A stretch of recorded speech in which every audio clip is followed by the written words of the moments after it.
고린도 후서 4장 말씀 앞부분을 우리가 함께 읽었습니다.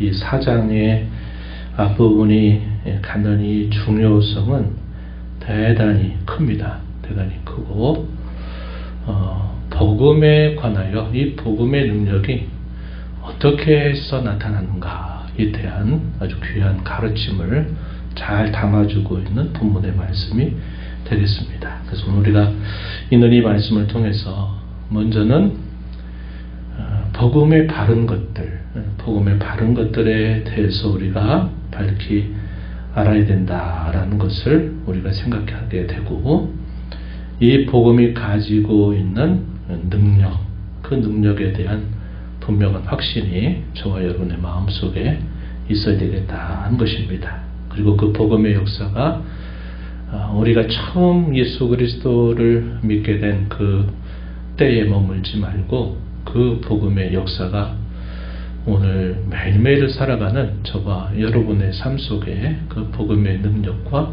복음의 역사가 함께하는 그런 삶을 또 살아가게 되는 좋은 기회가 되기를 바랍니다. 바울 사도는 고린도 후서 3장의 내용에서 거짓 교사들과 다르게 자신은 새 언약의 일꾼임을 밝혔습니다. 거짓 교사들은 자신들이 어떤 회로부터 받았던 이 추천서라고 하는 것을 가지고 다니면서 여러 것을 마치 정당한 권리가 있는 양 찾아다니지만, 사도가 전한 복음 외에 다른 복음을 전하는 것들로 인해서 오히려 교회를 혼란에 빠뜨리는 그런 일들을 계속 하고 있는 겁니다. 그러나 바울 사도는 그들의 비방과 그들의 모독에 대해서 바울 사도는 고린도 교회 여러분들이 그렇게 변화돼서 예수 그리스도를 믿는 것 자체가 바로 추천서가 된다, 이러한 사실을 말했고, 더 나아가서 그는 새 언약의 일꾼으로 부름받았다고 하는 사실을 강조합니다. 그래서 우리가 앞서 읽었던 내용에서 구약의 모세가 하나님의 율법을 받을 때에도 그 율법이 갖는 그 영광과 위엄 때문에 그의 얼굴을 이스라엘 백성들이 볼 수 없었다 그랬습니다. 그래서 그가 수건을 써야만 됐다는 것을 밝혀주죠.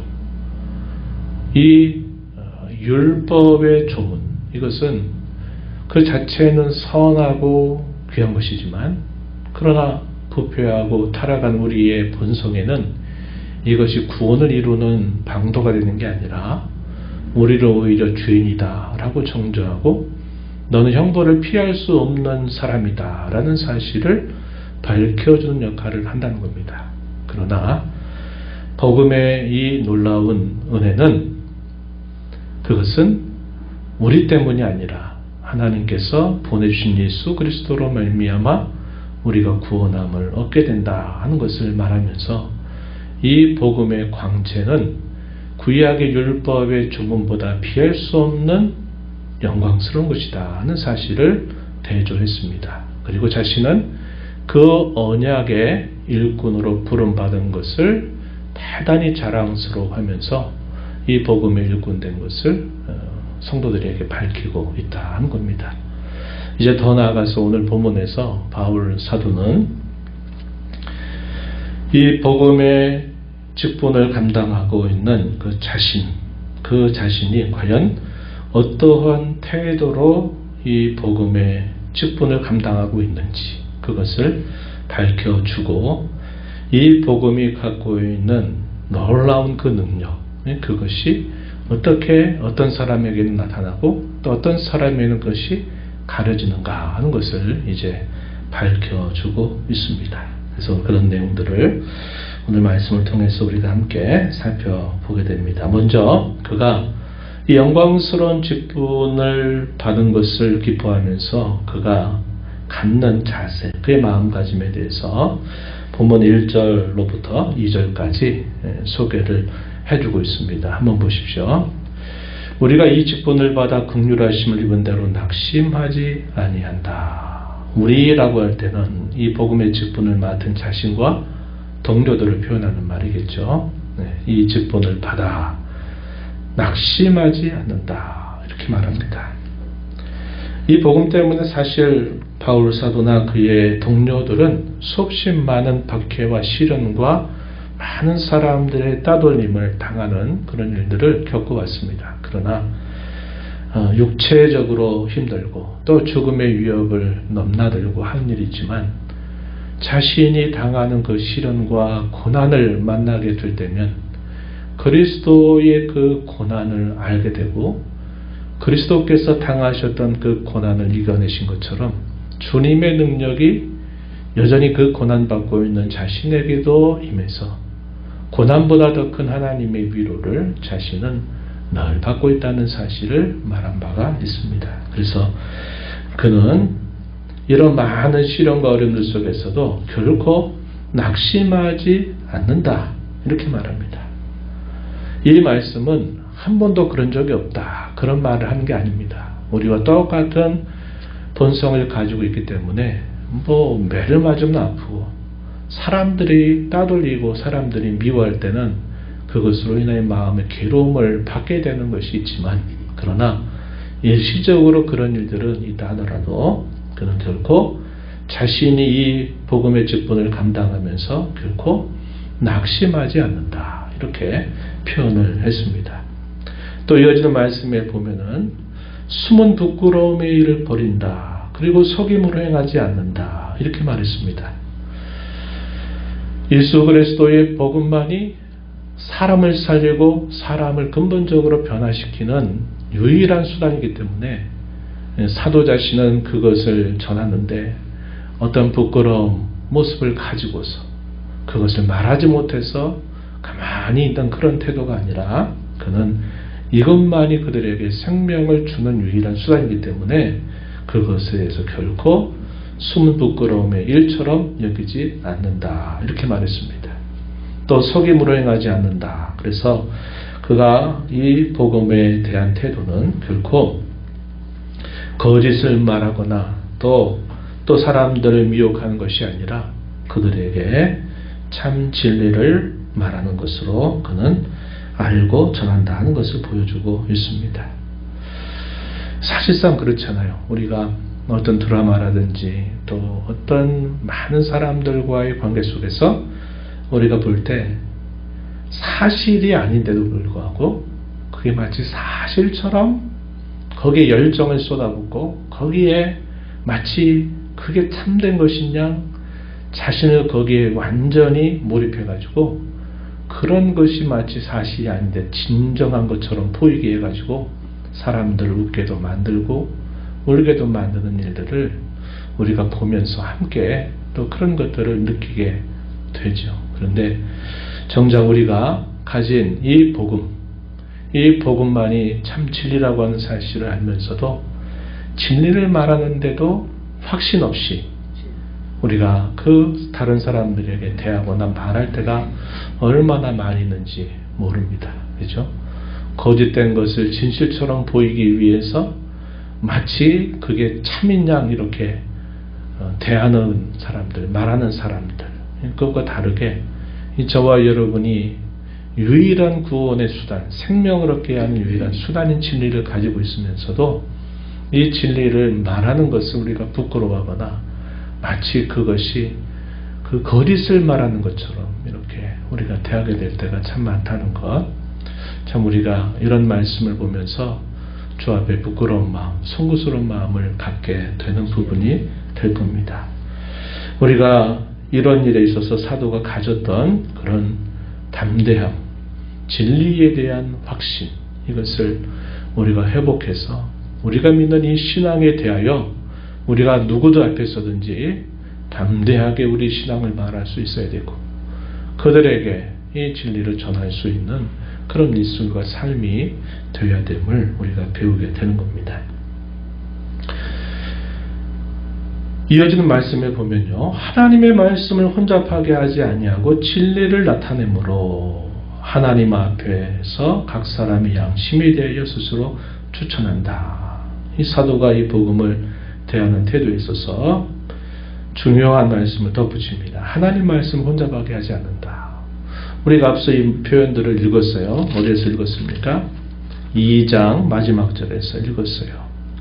2장 마지막 절 한번 다시 한번 보세요. 2장 17절에 보면 우리는 수많은 사람들처럼 하나님 말씀을 혼잡하게 하지 아니하고 순전함으로 하나님께 받은 것 같이 하나님 앞에서 그리스도 안에서 말한다. 이렇게 표현했습니다. 여기 수많은 사람들이 1차적으로 누구를 뜻할까요? 쭉 문맥을 보면 수많은 사람들처럼 하나님 말씀을 혼잡하게 하지 않는다. 이 말은 많은 사람들이 이 하나님 말씀을 혼잡하게 하는데 그 중에서 대표적인 이들이 누구냐? 거짓 교사들이다 하는 겁니다. 거짓 교사들. 그들은 추천서를 가지고 와서 우리가 이런 추천서를 가지고 있기 때문에 여러분들에게 말할 수 있는 자격이 있다라고 그러면서 말을 하지만 그 말하는 내용은 사도가 전했던 복음을 흐려놓고 거기에다가 이것저것을 섞어가지고 그게 하나님 말씀인지 사람의 말인지 구분 못하게 애매하게 만들어서 교회를 허물고 진리를 믿는 성도들을 결국 연약하게 만든 일들을 했다는 것을 말해줍니다. 그래서 여기서 말하는 하나님 말씀 혼잡하게 한다라는 것은 사도가 전한 복음에다가 다른 것들을 막 섞는 겁니다. 섞어가지고 그 복음의 순전함을 흐트러뜨리는 거죠. 바울 사도가 갈라디아서 초반부에 뭐라고 말합니까? 누구든지 내가 전한 복음 이외에 다른 복음을 전하면 그는 하늘에서 온 천사랄지라도 저주받아 마땅하다. 이렇게 분명히 말했습니다. 다른 복음은 뭘까요? 복음이 아닌 것이 아니라 복음인데 복음과 같지 않은 다른 것들이 섞여 있는 걸 말하는 겁니다. 예수 믿음으로 말미암아 하나님의 은혜로 말미암아 값없이 구원함을 얻는다라고 하는 이 단순하고도 명령한 진리 외에 율법을 지켜야 되고 또 유대교처럼 할례를 받아야 되고 또 우리가 노력을 해야 되고 이런 것들을 거기다가 섞어버리면 그건 더 이상 복음이 아닌 것이 되어버리죠. 그래서 이 사도가 말할 때 복음이 아닌 다른 것들 이런 것들에 대한 매우 경계하는 그런 태도를 사도가 보이고 있다 하는 겁니다. 여기서 사도가 말하는 그 핵심은 자신이 전했기 때문에가 아니에요. 자신에게 위탁하신 그 선포된 말씀이 곧 진리이기 때문에 그것이 자기 스스로가 만들어내거나 구원해내거나 뭔가 공부해서 배운 게 아니라 순전히 계시로 말미암아 받은 것이기 때문에 자신이 전한 그 복음은 자신의 것도 아니고 자신이 그렇게 말했기 때문에 그것이 옳은 게 아니라 자신이 받았던 그 복음 자체가 갖는 그 유일성 때문에 사도는 이 복음에 다른 것을 결코 섞을 수 없다. 이렇게 강조하고 있는 부분이 되는 겁니다. 오늘날 우리가 살고 있는 이 우리의 신앙세계 속에서도 복음을 말하지만 그 내용을 자세히 들어가서 보면 복음이 아닌 것들이 곳곳마다 섞여 있어요. 섞여 있습니다. 근데 일반 성도들이 그걸 잘 분간해내지 못해요. 겉으로는 다 복음이라고 말하는 것 같은데 추도 면밀하게 그 내용들을 잘 살펴보고 또 분석하고 그것을 말씀에 비추어 보면 복음이 아닌 것들이 많이 섞여 있는 것들을 우리가 알게 됩니다. 그래서 우리가 이런 복음에 관해서는 아주 분명하고 명료하게 이 복음의 핵심을 우리가 알고 있어야 되고 이 복음의 진리 외에 다른 어떤 것들을 섞지 말아야 된다 하는 것을 우리가 배워야 됩니다. 그래야 우리가 이런 복음에 대한 그 유일성, 복음에 대한 이 명록성과 이 확실성을 우리가 갖고 있어야만 우선적으로 그것이 중요한 부분이다 하는 것을 우리가 살펴보게 되고요. 이어서 바울 사도가 계속 말하는 그 내용은 바른 복음이 갖고 있는 그 능력이 어떤 것이냐 할 때 그 능력에 대해서 이제 말하기 시작합니다. 일단 먼저 5절 내용에 가서 보면은 이렇게 사도가 말한 바 있어요. 5절에 보면 우리는 우리를 전파하는 것이 아니라 오직 그리스도 예수의 주 되신 것과 또 예수를 위하여 우리가 너희의 종된 것을 전파함이라. 이렇게 말합니다. 이 복음이 우리에게 이르렀을 때 그 복음이 가져다주는 실제적인 삶의 변화, 그 핵심을 바로 이 5절에서 짚어주고 있어요. 뭐라고 표현했습니까? 읽은 말씀처럼 그리스도 예수가 주가 되신 것. 물론 여기서는 사도와 그 복음의 일꾼들이 너희의 종된 것을 표현했지만 우리가 일반적으로 이해할 때는 그리스도께서 주가 되신다 하면 바로 복음을 전하는 일꾼이나 그 복음을 받는 성도 누구를 막론하고 모두가 다 종이 됐다는 겁니다. 그리스도의 종이 된다 하는 사실을 우리는 알게 된다고 하는 겁니다.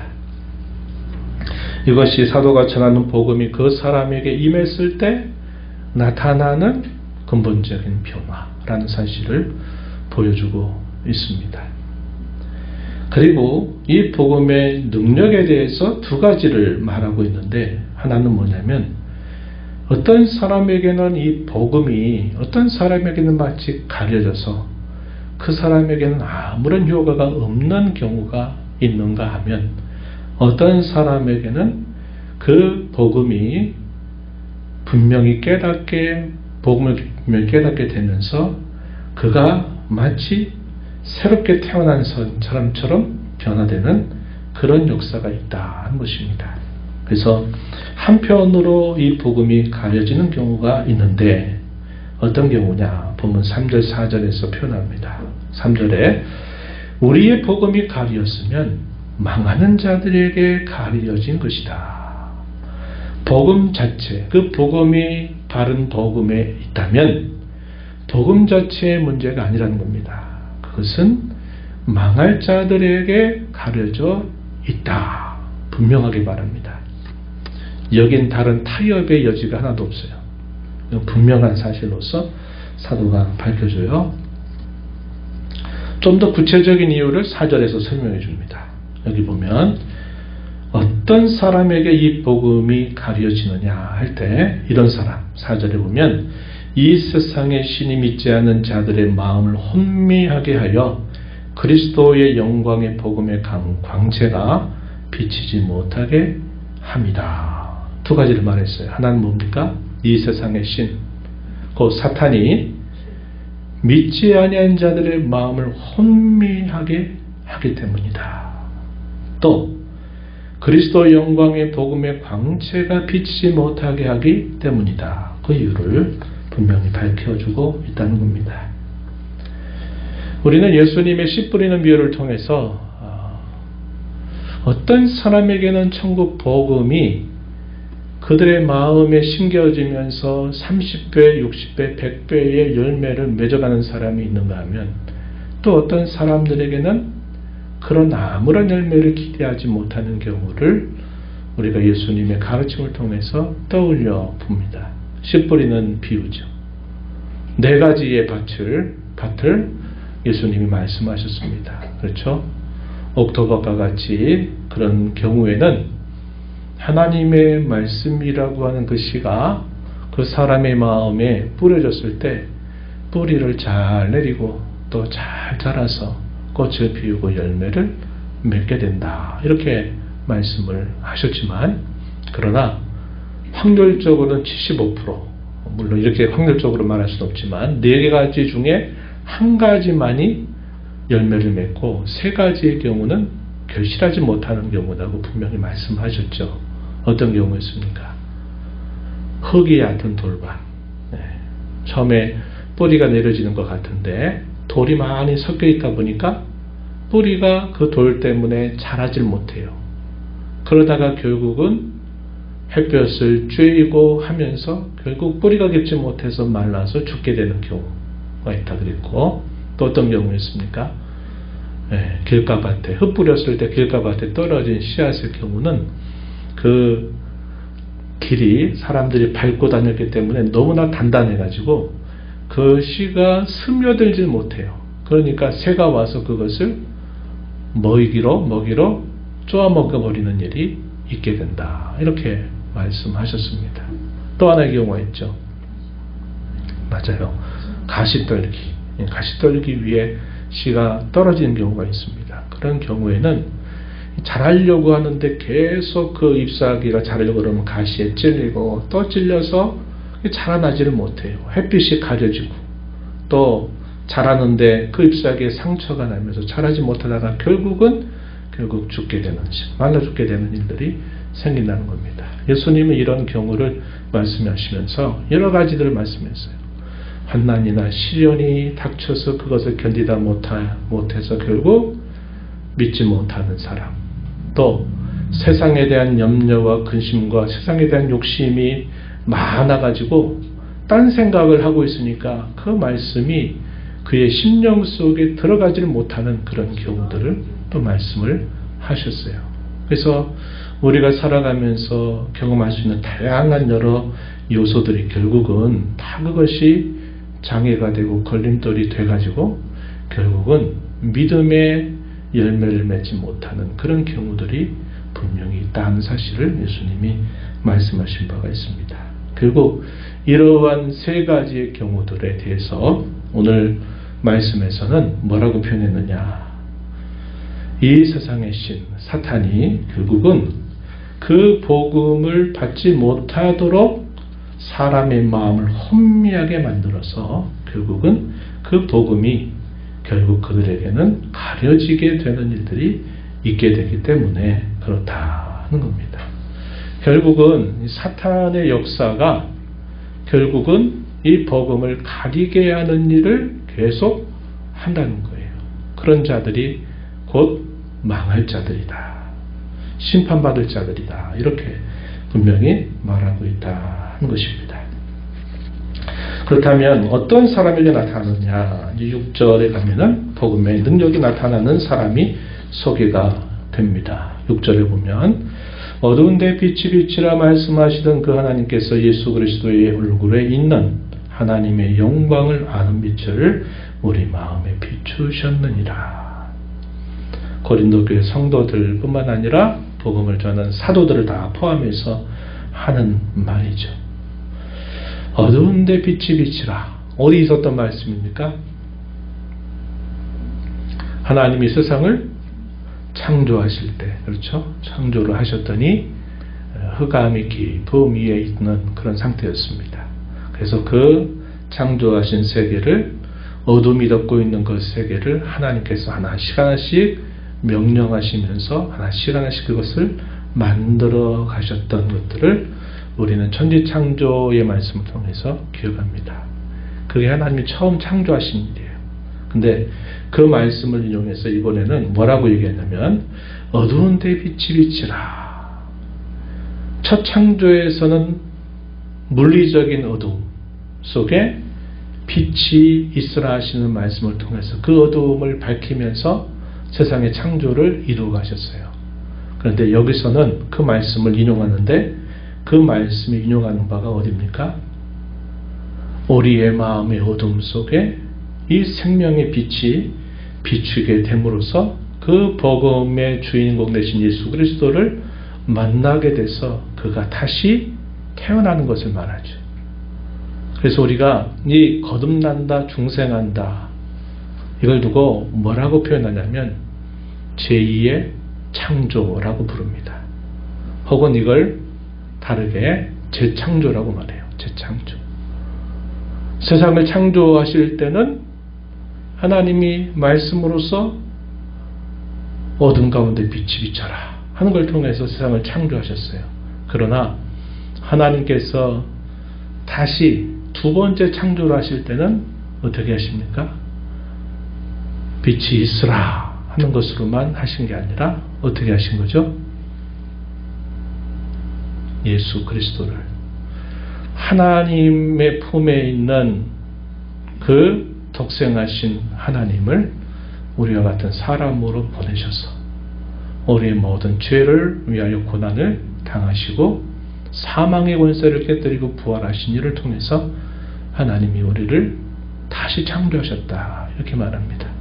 그래서 첫 창조는 말씀하셨더니 존재하게 되는 방식으로 창조하셨지만 재창조하시는 일은 그렇게 하신 게 아니라 하나님 자신이 그 우리 같은 사람으로 오셔서 그의 죽으심, 그의 대속, 그의 부활하심을 통해서 이 재창조를 이루어 주셨다는 것을 우리에게 말씀해 주고 있는 겁니다. 그러니까 이 세상을 창조하시는 것보다 우리 믿는 사람이 죄악과 어둠 속에 있다는 사람들을 다시 이렇게 빛으로 불러내시는 이 일들이 세상을 창조하신 일보다도 더 하나님은 많은 것들을 거기에 관심을 갖고 준비하시고 실제로 그 일들을 실행하시면서 이루어 주신 겁니다. 한 영혼이 천하보다 귀하다는 말씀을 하셨죠. 우리가 물질적인 이런 수량적인 대가로는 비교할 수 없어요. 세상의 그 크기와 한 사람과 어떻게 비교가 되겠습니까? 그런데 하나님께서 그 일을 위해서 하신 일을 생각해 보면 한 사람의 구원이라고 하는 것이 천지보다도 더 값진 대가를 하나님이 지불하셔서 이루신 일이라는 것을 우리에게 알게 해주는 것이죠. 우리가 예수 그리스도를 믿고 재창조의 은혜를 받아서 새 사람이 되는 이 은혜는 바로 무엇을 통해서냐? 영광의 복음의 광채, 곧 하나님의 영광을 아는 빛을 우리 마음에 밝혀주신 일로 우리가 그렇게 되었다 하는 사실을 사도가 밝혀주고 있다 하는 겁니다. 이 사실은 너무나도 선명하고 분명한 것이에요. 사도가 앞에서 우리는 그리스도의 향기다 라고 말할 때 어떤 사람에게는 생명에 이른 냄새를, 어떤 사람에게는 사망에 이른 냄새를 준다 그랬어요. 복음이 갈라놓는 겁니다. 그 사람을 어떤 편이냐를 갈라놓는 그런 능력이 있다. 앞에서도 소개했지만 여기서는 그 근본적인 이유가 무엇인가를 살펴주는데 결국 어떤 사람에게는 복음이 가려지는 거예요. 아무리 들어도 무슨 소리인지를 깨닫지 못하고 알지 못해요. 복음이 가르치는 그 진리의 핵심은 아주 복잡하고 박사학위를 따야만 또 많이 공부하고 배워야만 그것을 알아듣는 매우 특별하고 어떤 특별한 지식을 요구하는 게 결코 아니잖아요. 많이 배워야만 깨닫습니까? 학위가 높아야만 됩니까? 전혀 그렇지 않아요. 복음의 핵심은 너무나도 간단하고 너무나도 명료합니다. 그런데 왜 사람들이 그 복음을 대할 때 그 복음에 대하여 사람들이 믿지 않고 결국 깨닫지 못하고 결국 멸망의 길을 걸어가게 되느냐 하는 것은 그 사람 자체의 문제도 있지만 더 근본적인 것은 이 세상의 신이 그의 마음을 꽉 잡고 있어서 이 복음의 단순성과 그 순수함을 못 받아들이게 방해하기 때문에 그렇다는 겁니다. 그러나 거듭난 사람, 구원받은 참 신자의 경우는 그 복음의 명료성과 그 단순성이 우리에게 너무나 확고한 사실로서 우리가 알게 되었다고 하는 겁니다. 그것은 우리가 깨닫는 지혜가 있어서도 아니에요. 근본적으로 그것은 하나님께서 우리의 마음의 눈을 밝히셔서 그것을 깨닫게 하시고 알게 하시고 믿어지게 하신 그분의 은혜가 있었기 때문에 우리에게 이러한 복음의 은총이 임하게 된 것을 말해주고 있는 겁니다. 오늘 우리는 이 말씀을 통해서 몇 가지 적용점을 생각해 봐요. 첫 번째는요, 이겁니다. 이 복음을 통해서 낳으신 영광스러운 주님의 교회를 위해서 우리가 섬기고 봉사하는 것, 그것은 대단히 값진 것이다 하는 사실을 기억해야 하겠습니다. 바울 사도가 이 복음의 일들을 감당하면서 초대에 말했지만 많은 박해와 시련과 죽음의 위협을 그렇게 많이 당하고 죽을 뻔한 그런 많은 고난이 그에게 늘 엄습했지만 그는 걸어간 고난 속에서 그리스도의 고난이 넘친 곳에 하나님의 위로가 넘쳤다 고백했던 것처럼 하나님의 위로하심을 그는 힘입었던 겁니다. 그리고 자신이 그 복음을 위한 일꾼이 된다고 하는 것 자체를 그 어떤 것보다도 영광스럽게 여겼다 하는 것이죠. 우리도 복음을 전하고 가르치는 목사만 아니라 모든 신자들도 우리가 복음을 위해서 또 이 복음을 통해서 낳으신 이 영광스러운 교회, 비록 그것이 우리 눈에 보기에 초라해 보이고 별것 아닌 것 같이 보이고 사소한 것처럼 보인다 하더라도 그 교회를 영광스럽게 생각하고 그 교회를 위해서 우리가 수고하고 봉사하는 것, 물론 그 일들 속에서 때론 여러 어려움, 오해를 받기도 하고 또 상처를 받는 일이 있을다 할지라도 우리가 이 복음을 위해 영광스러운 교회를 섬기고 봉사하는 것은 값진 것으로 우리가 여기는 자세를 갖고 우리에게 이것을 알아주시는 분이 바로 주님이시다라는 생각을 갖고 다른 사람이 나를 알아주지 않는다 하는 것 때문에 그걸 가지고 원망하고 불평하는 자세를 갖지 말아야 된다 하는 겁니다. 제가 두 가지 비유로 여러분들에게 글을 소개했어요. 하나는 빙산의 일각이라고 하는 말이 있다 그랬어요. 거대한 빙산이 수면 위에 봤을 때 매우 작게 보인다 그래서 그것이 빙산 전체가 되는 것은 아니다 그랬어요. 하나님께서 영광스러운 교회를 세우시고 그 영광스러운 교회 지체로 저와 여러분을 부르셨을 때 어떤 교회는 규모가 있고 많은 신자들이 있고 또 여러 가지 일들이 갖춰져 있는 경우도 있지만 어떤 경우는 상가교회처럼 아니면 지하에 있을 수도 있고 여러 다양한 형편 속에 있을 수 있어요. 그 보이는 것이 초라하다 그래서 그 교회가 이건 초라한 것밖에 되지 않아 이렇게 생각해서는 안 된다. 그런 말씀을 나누고 또 하나는 이제 우리도 이제 화초를 심으려고 이제 하는데 우리가 조그만 화초를 심고 혹은 씨를 뿌리는 그것은 뭘 내다보고 하는 겁니까? 씨 뿌려서 바로 뭔가를 거두려고 하는 게 아니라 그 씨를 뿌리면 그 결실기가 될 때 반드시 그것이 많은 열매를 가져다 준다는 것을 우리가 경험을 통해서 알기 때문에 우리가 씨를 뿌리면서 어디를 보냐? 그것이 꽃피고 열매 맺을 때를 보면서 씨를 뿌리는 겁니다. 우리가 이 땅에 몸된 교회에 속해서 봉사하고 또 사랑하고 섬기고 하는 이 일들이 우리가 지금 뭔가를 얻겠다라고 하는 게 아니라 하나님께서 약속하신 그때가 됐을 때 찬란하고 영광스러운 것으로 바뀌게 될 그때를 우리는 바라보면서 오늘 눈물로 씨를 뿌린다는 겁니다. 눈물로 씨를 뿌리는 자는 기쁨으로 다들 거두리로다. 시편에서 우리에게 그렇게 가르쳐주고 있는 겁니다.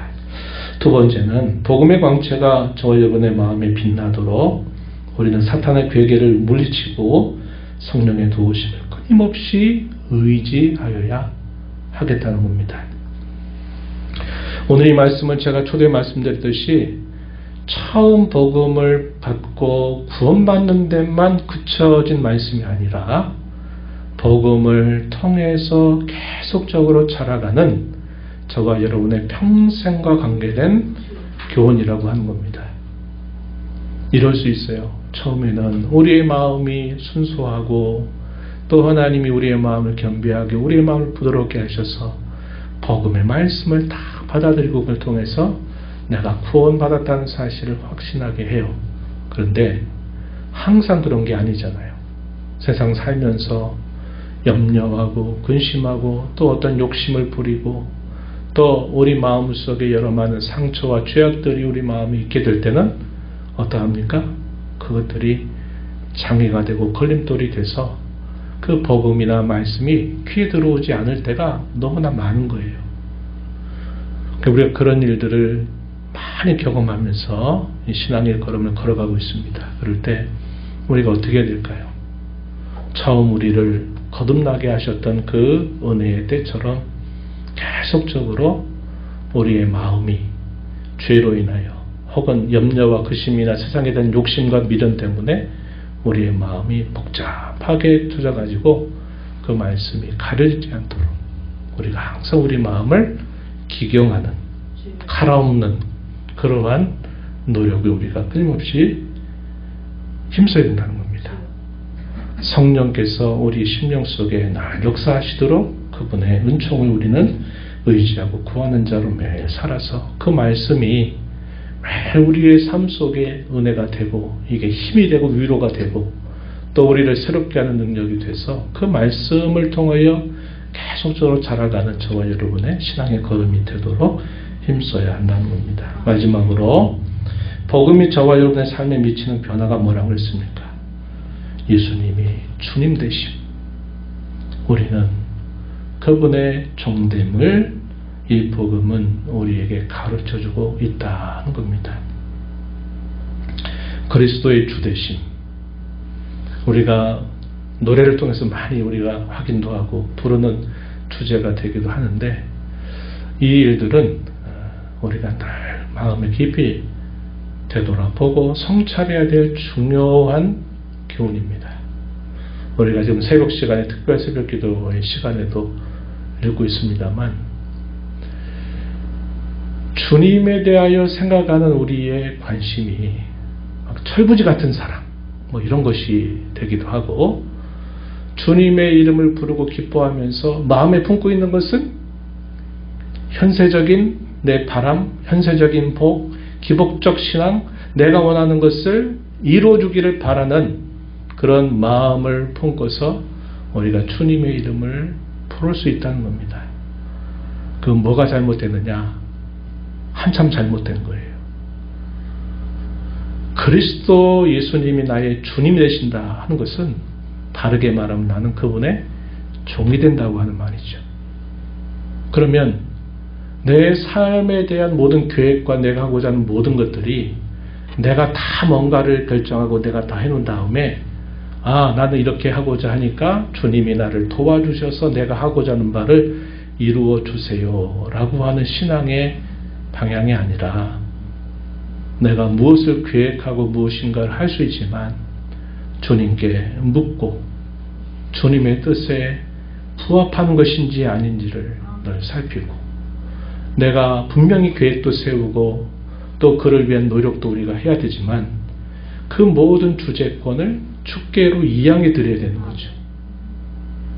여전히 나는 내가 내 삶의 주인이 되고 내가 주인 노릇하면서 입술로는 주님 주님 이렇게 하는 것은 안 된다 이 말입니다. 안 된다 이 말이에요. 갈라디아서 2장 20절에 바울 사도가 말하죠. 이제 내가 사는 것은 내가 사는 것이 아니라 내 안에 그리스도께서 사시는 것이다. 이렇게 말해요. 그 말의 의미는 대단히 중요한 교훈을 가르쳐주죠. 우리 마음의 왕의 자리에 주님을 모시고 사는 것이 그리스도인의 모습이지. 내가 여전히 내 마음의 왕의 자리에 내가 앉아있고 필요할 때 주님이 마치 내 앞에서 시종드는 종처럼 내가 주님을 부려먹어서 뭔가 내고 무엇인가를 하고자 하는 방식은 그것은 복음을 아는 자의 모습이 아니다 하는 것을 우리에게 가르쳐 주고 있습니다. 누가복음 6장 46절에 그런다 그랬죠. 너희는 나더러 주여 주여 하면서도 왜 내가 말하는 것은 너희는 행치 않느냐. 주님이 오죽 답답하셨으면 그런 말씀하셨을까요? 다 주여 주여. 주가 무슨 말입니까? 나의 모든 것의 결정권자, 나의 모든 삶의 주권이 주님께 있다고 말하고 고백하면서 정작 모든 것들은 다 내가 해놓고 내가 다 결정해놓고 내가 하는 것들을 주님이 나의 종이 돼서 나를 도와달라고 하는 식의 이런 태도를 갖는 것은 복음의 참된 그 뜻을 모르는 것이다 하는 것을 우리가 알게 되는 겁니다. 오늘 이 말씀을 다시 한번 우리 마음에 깊이 간직하면서 특별히 이 고난 주간을 보내고 또 그리스도의 부활을 우리가 또 기대하면서 보내는 이 시간들 속에 여러분들에게 이 복음의 은혜가 새롭게 또 여러분들을 새롭게 하는 그런 소중한 시간들 되기를 진심으로 축원합니다. 하나님 아버지, 오늘 저희에게 또 주신 이 말씀을 통해서 복음이 갖고 있는 이 영광스러운 일들에 대하여 바울 사도는 내가 낙심하지 않는다 그랬습니다. 숨은 부끄러움의 일처럼 여기지 않는다고 했습니다. 그리고 마치 내가 거짓을 말하는 것처럼 그렇게 말하지 않는다고 했습니다. 오히려 그 복음을 전하는 그 일에 어떤 것도 이 복음에 다른 어떤 것들을 섞지 않고 순전하고 명료한 복음을 전하기를 다짐합니다. 그리고 그 복음은 어떤 사람에게, 망하는 자들에게는 그 복음이 가리워져 있다고 말합니다. 그러나 하나님의 영광을 아는 빛을 마음에 비춤을 받은 사람들은 그 복음을 깨닫고 복음을 통해서 새로운 삶을 살아가는데 그들은 그리스도 예수의 주 되신 것을 고백하면서 주님의 종으로 살아가기를 즐거워한다. 이런 말씀을 주셨습니다. 오늘 저희가 이 말씀을 통해 오늘 저희들 자신의 마음을 잘 들여다보게 하시고 저희 심령이 주의 말씀으로 새롭게 되는 그런 은혜를 힘있게 해주시기를 바랍니다. 예수님 이름으로 기도하옵나이다. 아멘.